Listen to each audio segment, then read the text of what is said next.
რა გახდა მიზეზი, რომ საქართველოს ხელისუფლებამ გაეროს ტურიზმის მსოფლიო ორგანიზაციის გენერალური მდივნის თანამდებობაზე ზურაბ პოლოლიკაშვილი მესამე ვადით აღარ წარადგინა. პრემიერის განცხადებით, როდესაც ჯერ კიდევ თანამდებობაზე მყოფი ზურაბ პოლოლიკაშვილი ისეთი ლექსიკით საუბრობს წარდგენ ხელისუფლებაზე, რაც მან გამოიყენა, ეს უტყუარი ნიშანია, რომ უალტერნატივო გადაწყვეტილება მიიღეს. შეგახსენებთ, გაეროს მსოფლიო ტურიზმის ორგანიზაციის გენერალური მდივანი ზურაბ პოლოლიკაშვილი ფორმულასთვის გაგზავნილ წერილში ამბობდა, რომ კარგი იქნება თუ ირაკლი ბახიძე იტყვის, რაში გაცვალა მისი კანდიდატურა. 3 კვირაა და მეტი წერ ვურეკავდა იმალება გამოვიდეს და თქვას, რაში გაცვალა ჩემი კანდიდატურა, ნათქვამია ზურაბ პოლოლიკაშვილის წერილში.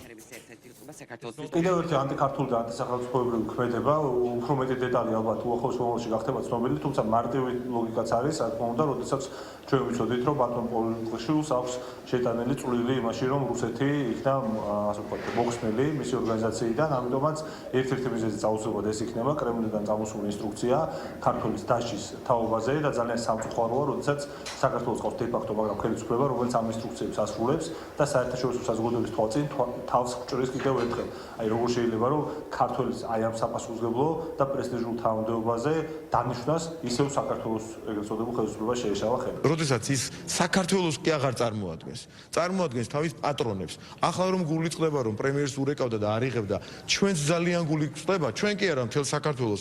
როდესაც საქართველოს ჭირდება პარტნიორებთან ამ გაურკვეველ ურთიერთობებში მისი როლი, მისი სტატუსი, მისი ჩართულობა და იქით არის სახვეწარი ამ დროს, მაშინ უნდა მიხვდეს. ეს პოლოლიკაშვილი იქნება თუ თავის პატრონებს დაქვემდებარებული და მას შემთხვევით არ ვიძახი. თავის პატრონებს დაქვემდებარებული ადამიანი უნდა იცოდეს, რომ თუ საქართველოს არ მოემსახურებიან, მაშინ საქართველოს მათ კანდიდატურას არც დაუჭერს, პირიქით დაბლოკავს და თან აქ ფორმალური მხარეც იყო მესამე შემთხვევაზე გარკვეული პრეტენზიები იმ ჩვენ ევროპელ მეგობარ ქვეყნებსაც ჰქონდათ, რომლებსაც ასეთი პრეცედენტის დაშვება არ უნდათ, მისი შანსები ისედაც ნაკლები იყო და ამ 1%-იანი შანსის გულისთვის ის კადრულობს უკადრებელს. ვიღაცებს აქვთ ამის საქმე, რომ შეიძლება თავში ჩაარტყან ხელისუფლებას და იქიდან რეაქციაც არ უნდა მიიღონ.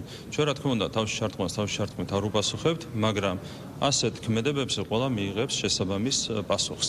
და სწორედ ამას ეფუძნებოდა ის გადაწყვეტილება, რომელიც იქნა მიღებული. არაფერ კავშირში არ არის ეს გადაწყვეტილება არაბთა გაერთიანებული საემიროების წარმომადგენლის ხარდაჭერასთან თუ რომელიმე სხვა კანდიდატის ხარდაჭერასთან ჯერ იქნა მიღებული გადაწყვეტილება კანდიდატურის მოხსნის თაობაზე და შემდეგ მივიღეთ გადაწყვეტილება კონკრეტული კანდიდატის ხარდაჭერის შესახებ.